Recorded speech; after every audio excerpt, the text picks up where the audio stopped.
How to be successful in an efficient way. Add organization into your routine. Organization is an important aspect of any successful routine. The easier you can find what you are looking for, the more productive you will be. This isn't just good sense for work. It can help you in your home life as well. There are 24 hours in every day we live. We need to include sleep within that 24-hour period. Some people get 8 hours, but most are lucky if they get 6. Still, 6 hours means you have only 18 left to use. If you spend more than 1 hour looking for important items, in 1 month, you will have used up 30 hours, give or take. Obviously, some days you won't need to look for items. But, other days, it may take you more than an hour to find them. Use 1 hour as a rough average. Imagine if you didn't have to spend that hour looking for your stuff. What if it only took 5 to 10 minutes? You will increase your productivity substantially. This will only happen if you have good organizational skills. You need to be able to quickly find what you are looking for. If you have a messy desk at work, this also gives a bad impression when others come asking for something from you. If you scramble around looking for items, they will get the impression that you are not organized. This could affect getting promotions or other opportunities lost. You should not confine your organizational activities to physical items. If your virtual space is cluttered, this is just as unproductive. In fact, we spend much more time on computing devices that it's probably more important to get those in order. Cloud technology can help you become organized. You do have to make an effort to set up an organization system, however. If you find it difficult to get organized, take a class or hire someone to help you. There are plenty of professional organizers that can help put your life in order. Your company may even be willing to pay for it. Try to find people you know who can recommend good organizers. Make sure the person you choose is aware of your organizational goals. Getting organized is a habit that you will need to practice. But, it will get easier the more you do it. Once you have a system in place, you will wonder how you ever did without it.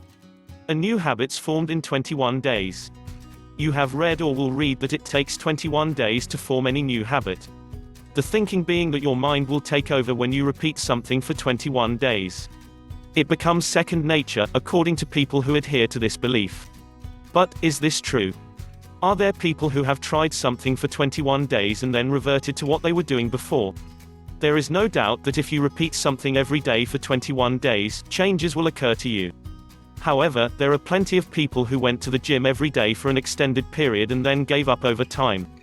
They may have moved locations or jobs where it is no longer convenient to go to the gym. Or, they may have an increase in their workloads that prevents them from going. The gym membership may have raised prices to the point where it became unaffordable. It seems as though good habits are the easiest to break. Going to the gym is considered a good habit. Smoking is not. People have tremendous difficulty giving up smoking, but seem to have little trouble to stop going to the gym. You don't have to abandon the idea of 21 days to form a new habit. It works better for some people and not as much for others. It takes trying it out to see if it is right for you. If the 21-day rule doesn't work for you, it is still possible to form new habits. It's more important to focus on what you want to accomplish rather than stick to some arbitrary rule. When you are clear on what you want, you will take the necessary steps to get it. This will motivate you to form that new habit much quicker than just repeating something for 21 days. Another reason why the 21 days may not work for some is they discover what they did for 21 days is not right for them. You may have always wanted to try something in your life, but found you didn't have a knack for it or just weren't into it. For instance, suppose you had always wanted to climb a mountain, and you made it a habit to get trained for 21 days. After a few weeks of doing it, you realize it's not right for you. It's up to you if you want to continue for the 21 days. But, that could drag it out if you don't like what you're doing. Don't forget to add exercise to your routine. We live busy lives. It seems we are busier than we ever were before. Companies are requiring workers to do more with fewer people. When we get home from work, we may have to take the kids to their after-school events. The weekends are all booked up as well. How can there be any time to exercise?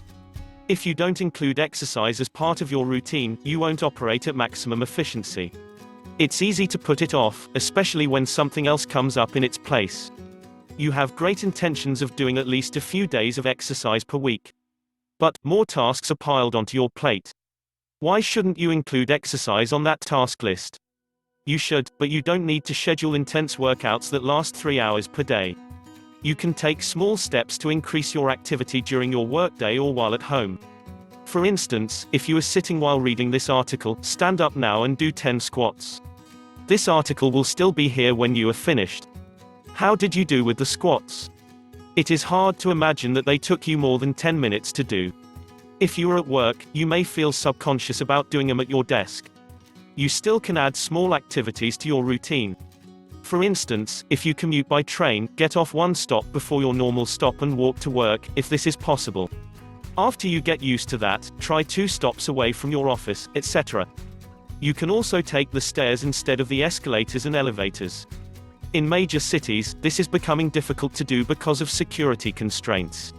They keep the doors to the staircases locked, with only emergency access to them. If this is the case, then make it a habit to walk for 1/2 hour during your lunch. When it becomes part of your routine, you won't even think about it after a while.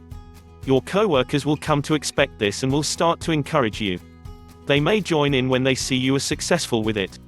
Most people want to exercise because they know it helps them. Many companies are starting to incorporate gym memberships as part of the benefits. But, as you have seen, you don't need a gym membership to keep in good shape.